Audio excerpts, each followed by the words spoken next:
미국의 그 여론조사 기관인 퓨 리서치에서 최근에 코로나19가 인간에게 어떤 영향을 미쳤는가 이런 큰 주제를 가지고 14개국 경제적으로 선진국에 있다는 14개국의 국민들을 대상으로 설문을 조사를 했습니다. 그 내용 가운데 종교와 관련된 것이 하나 있는데요. 코로나19가 종교적 신앙에 얼마만큼 영향이 있었는가? 꼭 비단 기독교뿐만 아니라 종교를 가지고 있는 사람들에게 던진 질문입니다. 그 14개국 모두 신앙이 강해졌다는 응답이 신앙이 약해졌다는 응답보다 훨씬 높게 나타났습니다. 미국 같은 경우는 28%입니다. 어려움을 겪은 나라일수록 믿음이 강해졌다, 종교적 신앙심이 강해졌다는 퍼센트가 굉장히 높습니다. 우리나라는 10%가 나왔는데 평균값입니다. 그런데 약해졌다는 응답이 우리나라는 9%가 나왔는데 이 14개 국가 중에 가장 높았습니다. 역사적으로 볼 때 재난으로 어려움을 당할 때 사람들의 종교적 신앙이 굉장히 강해진 것을 보게 됩니다. 전쟁 후라든가 지진, 가뭄, 전염병이 돈 이후에 그런 재난 상황 이후에 사람들의 종교심이 종교에 대한 신앙들이 높아진 것은 매 시대마다 똑같은 나오는 치수였습니다. 삶과 고난의 의미에 대해서 생각해 보면서 종교의 마음들이 같고 또 신앙을 가지고 있는 사람들은 자신이 믿고 있는 신들을 더 의지했기 때문입니다.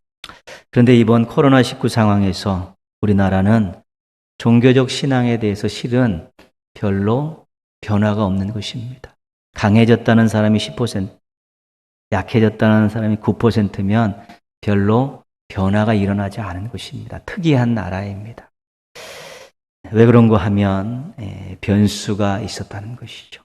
그 변수는 뭐냐면 이 코로나19 때 이 상황 속에서 우리나라는 종교가 사람들에게 별로 유익을 주지 못했다는 것입니다.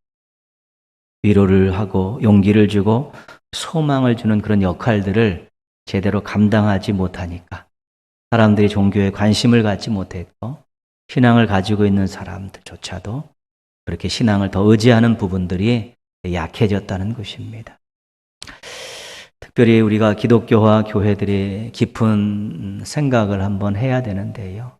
이 코로나19 상황에서 또 이단들, 또 문제 있는 단체들, 건강하지 못한 교회들 때문에 이 교회가 사람들에게 세상에 피해를 주는 그런 집단으로 인식이 됐다는 것입니다.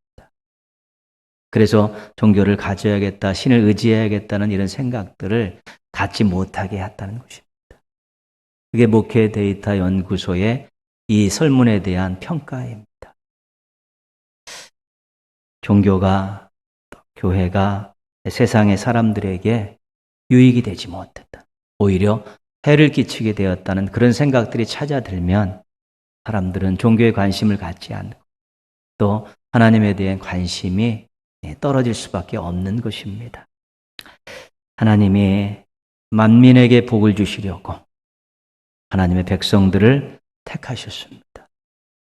예수님께서 세상에 있는 모든 죄인들을 구원하시려고 십자가에서 죽으셨습니다. 성령님께서 세상을 하나님 나라 같은 아름다운 나라를 만들기 위해서 교회를 세우셨습니다. 알고 있습니까? 삼위일체 하나님께서 세상을 사랑하신다는 사실을 알고 있습니까? 교회와 성도가 세상에 해를 끼치지 않고 복을 줘야 된다는 사실을 꼭 알고 살아야 됩니다.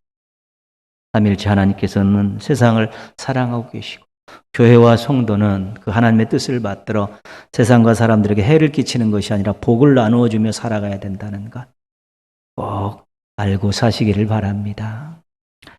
신약 성경에서 요한이라는 이름이 붙은 성경이 있습니다. 요한복음, 요한일서, 요한2서, 요한3서, 요한계시록 5권입니다. 예수님의 제자인 세베대의 아들 요한이 성령의 감동하심을 받아 기록한 성경들입니다. 요한복음은 예수님의 행적을 기록한 복음서입니다. 요한 1서, 2서, 3서는 교회의 유익을 위해서 기록한 서신서입니다. 편지입니다. 요한계시록은 마지막 때를 살아가는 성도들에게 최후 승리가 있다는 것을 가르쳐 주면서 고난 속에서도 위로와 소망을 갖게 하기 위해서 쓴 묵시록입니다. 어떻게 보면 요한은 참 대단한 사람입니다.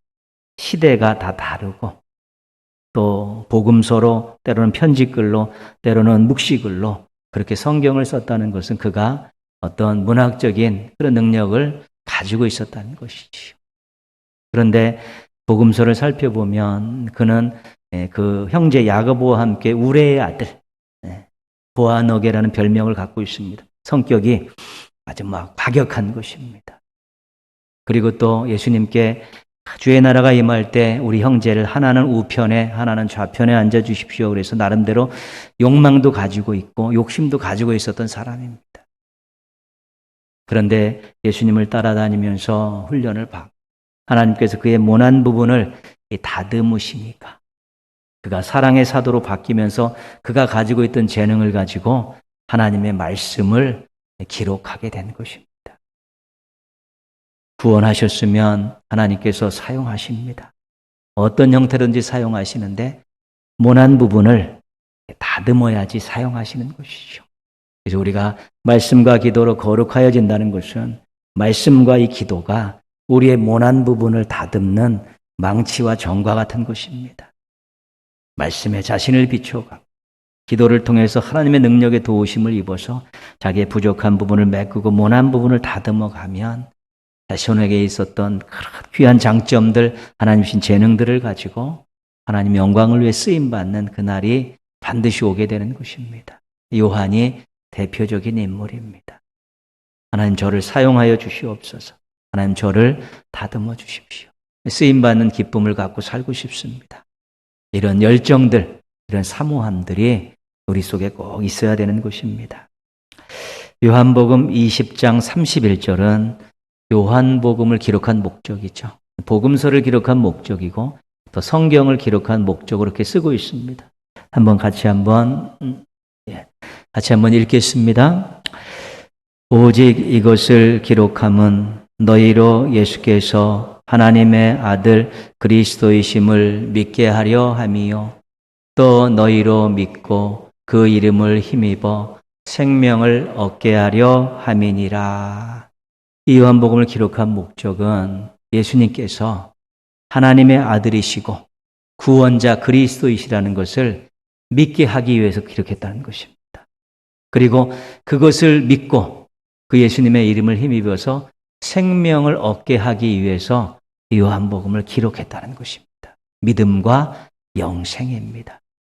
그래서 우리가 성경을 읽으면서 또 복음서를 읽으면서 예수님이 어떤 분인가를 찾아내는 것이 중요합니다.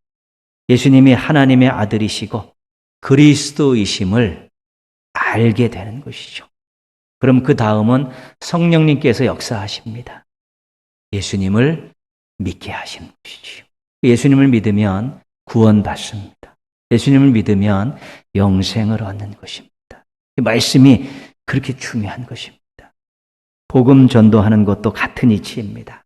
예수님께서 하나님의 아들이시고 당신의 죄를 위해서 십자가에 달려 돌아가신 구원자이십니다를 전하는 것입니다. 그러면 그 복음을 받는 사람이 성령님의 역사하심을 통해 그 예수님을 믿게 되고 영접하게 되죠. 그러면 구원받는 것입니다. 영생을 얻는 것입니다. 이 믿음과 구원, 믿음과 영생은 굉장히 중요한 것입니다. 복음을 듣고 예수님을 믿고 영생을 얻은 사람들이 많습니다. 우리들도 그 중에 한 사람 아닙니까? 복음을 듣고 예수님을 믿고 영생을 얻은 우리들도 그런 사람입니다. 알고 있습니까? 우리가 얼마나 크고 귀한 선물을 받았는지를. 믿음이라는 선물, 영생이라는 선물을 받은 것입니다. 이 받은 선물의 내용을 제대로 알면 감격하고 감사할 수밖에 없는 것입니다. 지금도 복음을 전하는 많은 사람들이 있습니다. 실은 그 중에 우리도 꼭 있어야 됩니다. 알고 있습니까? 우리가 얼마나 크고 귀한 선물을 전하는지를. 믿음이라는 선물을 전하고 영생이라는 선물을 전하는 것입니다. 그 선물의 그 결과를 알면 우리는 사랑하는 마음으로 전할 수밖에 없는 것입니다. 우리가 하나님께 받은 선물이 얼마나 크고 귀한지 꼭 알고 살아야 됩니다. 이 믿음이라는 선물, 영생이라는 선물이 얼마나 크고 귀한 선물인가를, 우리가 그 선물을 받았다는 사실을 알고 살아야 되는 것입니다. 우리가 사람들에게 전하는 선물이 얼마나 크고 귀한지 꼭 알고 전해야 되는 것입니다. 마지못해 전하는 것이 아니라, 어쩔 수 없이 전하는 것이 아니라, 내가 받았던 이 선물을 저 사람한테 전하는 것이 아니라, 소개하는 것 아닙니까? 이 귀한 것, 당신이 꼭 받아야 되고 당신에게서 인생을 바꿀 만한 엄청난 선물이라는 것, 그 내용을 알 때 우리가 사랑하는 마음을 가지고 수고를 마다하지 않고 전할 수 있게 되는 것입니다. 그래서 우리가 받은 선물, 우리가 전하는 선물, 믿음이라는 선물, 영생이라는 선물을 꼭 잊지 않고 꼭 알고 확인하고 그렇게 살 필요가 있는 것입니다. 그렇게 사시기를 바랍니다. 사도 요한이 복음서를 썼을 때 그 기록한 목적대로 사람들이 읽으면서 예수님이 하나님의 아들이시구나, 예수님이 구세주 그리스도이시구나, 이런 것들을 이제는 믿게 됐을 때, 그들이 그래서 구원을 받고 영생을 얻게 되었을 때 얼마나 기뻐했겠습니까? 우리도 처음 예수님 만나서 얼마나 기뻐했습니까? 새로운 인생을 살게 된 이것에 대한 기쁨은 이루 말할 수 없는 것이고, 나름대로 주님 뜻대로 살겠다고, 보답하며 살겠다고 조금씩 변화된 모습으로 살았던 것이지요. 우리도 구원받고 예수님 만나고 나서 주님 뜻대로 살겠다고 다짐하고, 이전에 안 좋았던 것들 다 내려놓고 또 새로운 삶을 시작한 그러한 때가 있지 않았습니까? 이런 모습들을 보면 행복한 것 아니겠습니까? 우리가 주변에서 사람들이 예수님 만나서 구원받고 행복해하고 막 삶이 변화되는 모습 보면 행복하고 같이 막 즐거워하고 기뻐하고 그러지 않습니까? 자녀들이 그렇게 산다면 부모가 얼마나 행복하겠습니까? 또 친구들이 그런 모습들로 변화되면 얼마나 행복하겠습니까? 요한도 그런 복음서를 기록하고 사람들이 믿음을 선물 받고 영생을 선물 받고 기뻐하고 또 새로운 삶을 살아가는 모습들 보고 아마 기뻐하고 또 더 열심히 복음을 전했을 것입니다. 그런데 어느 정도 세월이 흘러서 그 사람들을 만나보고 또 교회 안에서 그 사람들을 보니까 조금 이상합니다. 세상 풍조에 휩쓸려 살고 있습니다. 교회 안팎의 공격에 그냥 뻥뻥 나가 떨어지고 있습니다. 하나님과 관계가 있는 것 같이 보이지 않습니다. 받은 선물에 영향력이 발휘되고 있지 않은 것입니다. 선물이 무용지물 되어버린 것입니다. 분명히 믿음을 선물로 받았고 영생을 선물로 받았는데 어느 일정 기간이 지나 여러 가지 상황이 좀 어수선해졌을 때 그들이 세상 사람들과 어울려서 비슷비슷하게 살고 있고 조그만 어려움이 있고 조그만 유혹과 공격이 있으면 뻥뻥 나가 떨어지고 있는 것이지. 그리고 하나님이 있는 듯 없는 듯 그렇게 사는 것입니다. 이런 모습들을 보면서 사도 요한이 요한 1서를 기록한 것입니다. 13절 말씀, 오늘 본문 말씀 13절 말씀 같이 한번 읽겠습니다. 내가 하나님의 아들의 이름을 믿는 너희에게 이것을 쓰는 것은 너희로 하여금 너희에게 영생이 있음을 알게 하려 함이라. 아멘. 지금 이 13절을 쓸 때 요한의 마음은 어떤 마음이냐면 답답한 마음입니다. 답답한 마음입니다. 너희들이 믿음을 선물로 받지 않았느냐? 영생을 선물로 받지 않았느냐? 그런데 왜 영생을 선물로 받지 않은 것처럼 살고 있느냐? 이제 내가 너에게 이 편지를 쓰는 것은 너희가 영생을 받았다는 것을 다시 알게 하기 위해서, 다시 기억하게 하기 위해서 이 편지를 쓴다라고 기록을 하고 있는 것입니다. 그렇게 기뻐하고 그렇게 멋지게 살려고 노력했던 그런 성도들이 그 세월이 흘러가고 상황이 어려워지고 시대가 악해지면서 그들이 그렇게 세상 속에서 그저 그렇게 살고 있고 영적 싸움에서 패배자로 살고 있고 하나님 말씀과 무관하게 살고 있는 모습을 보면서 너희가 받은 도대체 그 영생은 어디 갔느냐? 안 받았느냐? 받아놓고 왜 없는 것처럼 살고 있느냐? 그런 마음을 가지고 요한일서를 기록한 것입니다. 11절, 12절 말씀은 우리가 복음을 전할 때 또 많이 사용하는 말씀인데요. 또 증거는 이것이니 하나님이 우리에게 영생을 주신 것과 이 생명이 그의 아들 안에 있는 그것이니라. 아들이 있는 자에게는 생명이 있고 하나님의 아들이 없는 자에게는 생명이 없느니라. 이 생명이 예수님 안에 있는 것입니다. 그래서 우리가 믿음으로 예수님을 나의 구주로 영접해서 내 속의 주인으로 모시면 예수님 안에 있는 생명이 영접한 우리 것이 되는 것입니다. 근데 생명을 갖고 있는 그 예수님이 우리에게 어떻게 생명을 주셨습니까? 십자가에서 피 흘려 고난당하시고 죽으심을 통해서 우리에게 생명을 마련해 주셨는데 그렇게 예수님이 십자가 희생을 통해서 주신 그 영생을 선물로 받아놓고 지금 어떻게 안 받은 것처럼 그렇게 살고 있느냐? 없는 것처럼 그렇게 살고 있느냐? 다시 한번 이 편지 읽고 너희 속에 영생을 선물 받았다는 사실을 다시 한번 확인해라. 알고 살자. 이제 그렇게 강력하게 촉구하고 있는 것입니다.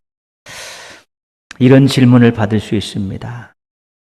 영생을 선물로 받은 것 알고 있습니까? 이런 질문을 만약에 받았다면 지금 신앙과 삶이 그저 그렇다는 것입니다. 믿는 사람인지 안 믿는 사람인지 모르겠다는 것입니다. 당신 영생 받았다는데 영생 받은 거 알고 있습니까?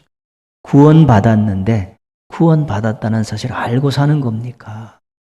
하나님이 함께 하신다는데 하나님이 함께 하시는 거 알고 사는 것입니까? 생명을 가진 사람이 하나님이 함께 하심을 느낀 사람, 하나님의 사랑을 받은 사람이 삶에서 아무런 변화가 없고 그냥 믿는 사람이나 안 믿는 사람 똑같이 그런 모습들로 의욕 꺾인 모습들로 살아갈 때 영생을 선물로 받은 것 알고 계십니까? 라는 질문을 받게 되는 것입니다. 여러분들은 이런 질문 절대로 받지 마시기를 바랍니다. 창피한 질문이죠. 영생을 선물 받은 것 알지 못하면 받지 않은 것과 똑같습니다. 누군가에게 나에게 용돈을 줬는데 자녀에게 받았습니다. 근데 책상 소리도 꿍켜놓고 안 쓰는 것입니다.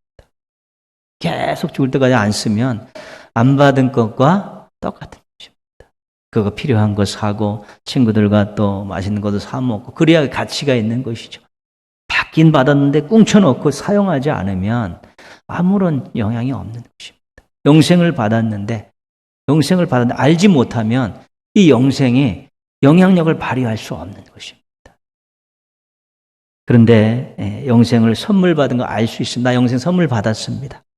지식적으로 알고 있는 것이지.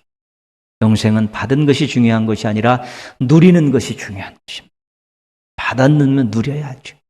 무언가를 주면 그걸 가지고 생산적인 일들을 하면서 누리고 살아야 되는 것 아닙니까? 이 영생 안에는 하나님이 함께 하심이 들어있고 하나님의 사랑이 들어있고 하나님의 능력이 들어있고 천국이 들어있는 것입니다. 그래서 영생을 누린다는 것은 하나님이 함께 하신다는 사실에 확신을 갖고 사는 것이고 영생을 누린다는 건 하나님의 사랑 속에 살고 있는 것이고 하나님의 능력을 의지하며 사는 것이고 영생을 누린다는 것은 하나님 나라의 그 귀한 것을 맛보며 살고 있다는 것입니다. 최고의 행복인 상태입니다. 그래서 영생 선물 받은 사람은 기쁨이 있어야 되는 것이고 소망도 있어야 되는 것이죠. 하나님 함께 하신 하나님 나를 사랑하신다. 나에게 천국이 예비되어 있다는 것. 기쁨과 소망이 있고, 영생을 선물 받으면 영향력이 있습니다. 또 승리할 수 있습니다. 왜요? 하나님 뜻대로 살아가면서 영향력이 생겨나고요. 하나님의 능력을 의지하고 악한 것들과의 싸움에서 유혹 앞에서도 얼마든지 거절할 수 있고 그들과의 싸움에서 승리할 수 있는 것입니다. 영생을 선물 받은 것 때문에 하나님의 뜻을 이루어 드리려고 사는 모습들이 나오는 것입니다. 그런데 영생을 꿈꾸려 놓고 사용하지 있는지도 모르고 살고 있고 영생을 누리지 않고 있으면 그것은 우리에게 아무런 영향도 끼치지 않습니다. 없는 것과 일반입니다. 어떻게 이런 일들이 생겨나게 됐을까? 요한일서 1장 3절이 아주 중요한 말씀이고 요한일서에서는 거의 주제 성구입니다. 같이 한번 읽겠습니다. 우리가 보고 들은 바를 너희에게 전함은 너희로 우리와 사귐이 있게 하려 함이니 우리의 사귐은 아버지와 그의 아들 예수 그리스도와 더불어 누림이라. 사귐이 주제입니다. 성도들끼리 서로 사귀고 또 우리 하나님 아버지와 예수 그리스도와 같이 사귀는 이 두 가지 사귐이 굉장히 중요하다는 것입니다. 이 코이노니아, 교제라는 말을 하고 있지 않습니까? 더불어 누린다. 우리 하나님 아버지와 예수 그리스도와 더불어 사귀고 우리 성도들끼리 서로 사귀는 이 사귐이 제대로 되지 않았기 때문에 영생이 선물로 받아놓고 받았는지 안 받았는지 모르고 받았다 하면서 누리지 못하고 살게 되는 것입니다. 그래서 우리 하나님과의 사귐, 성도들과의 사귐이 잘 될 때 이 소유한 이 영생이 영향력을 발휘하면서 정말 멋진 모습으로, 담대한 모습으로, 아름다운 모습으로 인생을 살아갈 수 있게 된다는 것입니다. 사귐은 인격적이고 상호적이어야 합니다. 서로 오고 가는 것이 있어야 되는 것이고요. 인격적입니다. 노비를 다듯이 주인이 노비를 다듯이 명령해서 가는 것이 아니라 서로 인격적으로 존중하면서 그렇게 서로 교제할 수 있을 때 그것이 진정한 사귐입니다. 오늘 본문 말씀 14절 말씀 보시면요. 그를 향하여 우리가 가진 바 담대함이 이것이니 그의 뜻대로 무엇을 구하면 들으심이라. 15절입니다. 우리가 무엇이든지 구하는 바를 들으시는 줄을 안즉 우리가 그에게 구한 그것을 얻은 줄을 또한 아느니라. 하나님과의 사귐의 중요한 것 중에 하나는 기도라는 것입니다. 예배도 말씀도 다 하나님과의 사귐에 있어서는 중요한 것입니다. 그런데 요한일서는 특별히 기도를 이야기하고 있습니다. 정말 하나님 앞에 하나님 뜻대로 구하면 하나님께서 들어주실 것이다. 이런 믿음을 가지고 담대히 하나님 앞에 기도한다는 것입니다. 그러면 믿음으로 구한 것을 하나님께서는 반드시 응답해 주시기 때문에 자신의 삶 가운데 응답이 나타나는 것입니다. 나는 기도했고 하나님은 응답해 주셨습니다. 서로 교류가 있는 것입니다. 사귐이 있는 것이죠. 예배 그렇지 않습니까? 경배와 찬양을 올려드리면 말씀과 복을 우리들에게 주시는 거 아니겠습니까? 말씀 하나님이 명령하셨기 때문에 제가 순종합니다. 이것이 서로 인격적인 교류가 있을 때 진정한 사귐이 되는 것인데 특별히 기도가 하나님과의 사귐에 있어서 너무 중요하다는 것입니다. 하나님 앞에 자신의 마음을 알고 소원을 알려드릴 때 하나님이 그것을 헤아려 주시고 필요를 공급해 주시는 이 기도와 응답이 계속 상호작용을 일으킬 때 하나님과의 관계가 깊어지는 것입니다. 기도하지 않고 하나님과 사귀고 있다는 건 거짓말입니다. 대화해야죠. 속마음을 털어놓아야 되죠. 하나님으로도 귀한 것들 받. 이런 것들을 통해서 하나님과의 사귐이 깊어지는 것입니다. 알고 있습니까? 기도가 하나님과 깊은 사귐을 갖는 중요한 것이라는 것을 꼭 알아야 되는 것입니다. 여러분 여러 가지 많은 일들이 있지만 시간을 내서 기도하는 건 너무 중요합니다. 여러분 나름대로 또 교회의 어떤 공식적인 기도에 나오지 못하는 한 집에서나 여러분의 삶의 자리에 꼭 기도의 자리 시간 정해놓고 하나님과 끊임없이 교제하는 이 사귐의 시간을 가질 때 여러분 속에 있는 영생 이것들이 영향력을 발휘하면서 하나님 나와 함께 하시고 하나님 나를 사랑하시고 하나님 나를 도와주시고 나에게 천국이 있다. 이런 의지들이 솟아나며 감격들이 솟아나면서 삶의 태도가 달라지고 선택하는 그런 내용들이 달라지고 사람들과 세상을 바라보는 시각들이 달라지는 것입니다. 요한일서 4장 11절 말씀입니다. 같이 한번 화면 보면 읽겠습니다. 사랑하는 자들아, 하나님이 이같이 우리를 사랑하셨은즉 우리도 서로 사랑하는 것이 마땅하도다. 하나님이 이같이 우리를 이같이 어떻게 해요? 독생자를 희생하는, 독생자를 십자가에 내주는 것과 그 정도로 우리를 사랑하셨기 때문에 그 하나님의 사랑을 받은 우리들도 이제는 서로 사랑하는 것이 마땅하다. 해야 된다. 그런 것이죠. 여러분, 성도 간의 이 사랑이, 서로 사랑이 얼마나 중요한지 모릅니다. 서로 사랑하면서 사귐이 깊어지는 것입니다.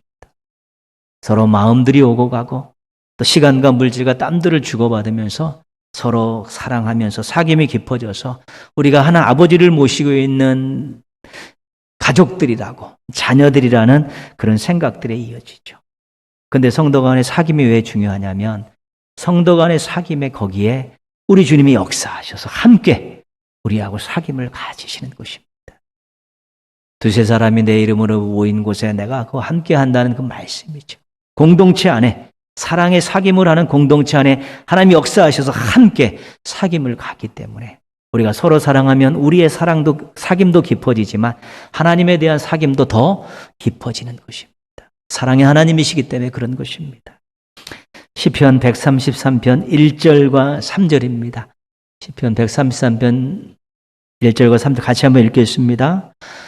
보라, 형제가 연합하여 동거함이 어찌 그리 선하고 아름다운고 거기서 여호와께서 복을 명하셨나니 곧 영생이로다. 그죠? 형제가 연합하여 사랑하는 그 현장에 복을 명하셔 영생을 명하셨다. 사랑이 싹트고 사랑이 어우러져 있는 그곳에 우리 하나님의 사귐이 함께 되면서 거기서 우리가 영생을 누리는 것을 확실하게 경험할 수 있게 되는 것입니다. 알고 있습니까? 성도들끼리 서로 사랑하는 것이 서로의 사귐이 깊어지고 하나님과의 사귐도 더 깊게 한다는 사실을 꼭 알고 있어야지 서로 사랑할 수 있는 것입니다. 생명력 넘치는 모습으로 살고 싶으십니까? 승리의 노래를 부르며 살고 싶으십니까? 그러면 하나님과의 사귐, 성도들과의 사귐이 지속적으로 유지되도록 노력하셔야 됩니다. 뿌리가 안 되면 열매가 없습니다. 세상에 귀한 선물을 주는 교회를 꿈꾸십니까? 세상을 아름답게 만드는 성도가 되고 싶으십니까? 그러면 하나님과의 사귐, 성도들과의 사귐이 뜨겁게 계속되도록 힘을 쏟으십시오. 하나님과는 특별히 기도를 통해서 사귐을 깊게 하고 성도들끼리는 서로 사랑을 통해서 사귐의 깊이를 더해가게 될 때 우리가 정말로 하나님이 함께 계시다. 하나님 우리를 사랑하신다는, 하나님의 능력으로 우리를 도우신다는 사실, 우리에게 천국이 있다라는 그런 것들이 가슴속에 솟구치면서 정말 담대하고 당당하고 멋진 그런 신앙의 삶을 살 수 있고 그런 공동체들을 만들어갈 수 있을 때 우리가 세상을 조금씩 아름답게 바꾸어가는 주역들이 되어질 수 있는 것입니다. 힘 다 빠져가지고 의욕도 하나도 없고 기쁨과 감격도 없이요. 그렇게 살면 자기 하나 추스르기도 어려운 것입니다. 뭘 변화시키겠습니까? 남에게 해를 끼치는 그런 인생으로 전락하지 않으면 당연한 거예요. 우리가 안 받았다면 어쩔 수 없습니다. 근데 우리가 예수 그리스도를 믿음을 통해서 영생을 선물로 받았기 때문에 우리 속에 있기 때문에 이것을 작동시키자는 것입니다. 이것이 우리 삶을 이끌어가게 하자는 것입니다. 그러기 위해서 하나님과의 사귐을 깊게 하고 서로 사랑을 통해 성도들과의 사귐을 깊게 하자는 것입니다. 그러면 우리 속에 선물로 받은 이 영생이 우리를 이끌어가고 우리를 새롭게 하고 우리를 뒤에서 밀어주면서 정말 귀하고 아름다운 일들을 많이 경험하게 할 수 있게 되는 것입니다. 여러분들은 영생을 선물 받은 사람입니다. 여러분 안에는 영생이 있습니다. 작동시키십시오. 또 솟구쳐 올라오게 하셔서 앞으로 영생을 알고 영생을 누리면서 정말 멋지고 아름다운 인생 살고 주변에 있는 많은 사람들과 공동체를 새롭게 하고 유익을 끼치는 그런 축복의 통로로 살아가시기를 주님의 이름으로 축원합니다. 기도하겠습니다.